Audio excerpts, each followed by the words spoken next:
Shadow shows are great fun. It's useful to have little pieces of paper or card, scrap pieces, where you can cut out lots of shapes depending on what you want as characters in the shadow show. So if it was a Christmas theme, you know, people and snowmen, Christmas trees, snowflakes, and that sort of stuff, or perhaps it's sort of Halloween, in which case you need pumpkin type characters and bats and stuff like that.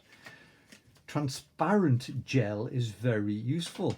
The paper would be classed as being opaque or almost opaque, but the shadow show screen is translucent.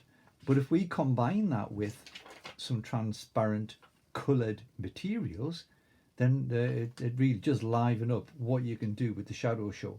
So we'll move this out of the way and then explain what's going on. Oh, one last thing, look, if you do want to support the characters with it and keep your fingers out of the way, you've got to have a way of doing it. So there's a little wooden strip of wood there, little spills people call them, and there's a magnet attached to a a staple in the paper shape.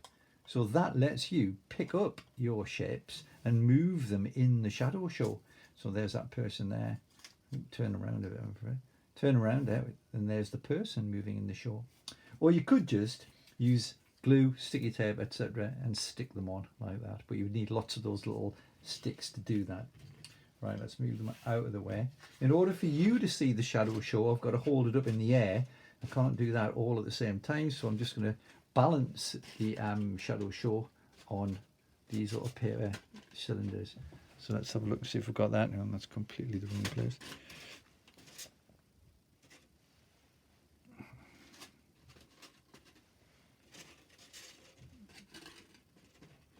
There it is.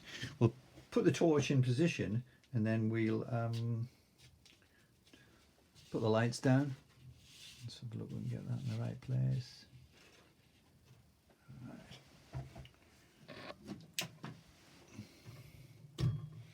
So the torch isn't perfectly in the right place. It needs to be further back from the screen. But with this little demonstration, I'm afraid I can't do that. So here we go then. There's the spotlight on the screen. And now we simply bring in our characters. So let's have a go at this little person. You would normally have the Shadow Theatre on its side, and I've got it vertically up. So that might cause a little complication. Let's see what's going on then. So there's the little person in the spotlight. So it's difficult for me, bearing in mind how close I am to the theatre and to the screen.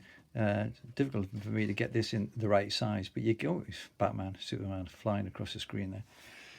But you get the idea. This is an interesting one because this was that Halloween character, and I've deliberately used a transparent material in the eyes. And now you can see why.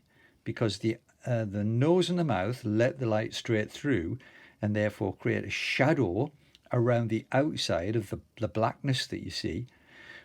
And the eyes have got coloured gel behind them, so they allow some of the light to travel through and pick up that colour. So what you end up with is the red. So you've got that red colour showing through with the red gel. And then fabulous for experimenting with the properties of light. And look at that, changing the size of the image by moving the object between the source of light and the screen. Fabulous. So make your own Shadow Theatre and let's see what sort of shows you can come up with.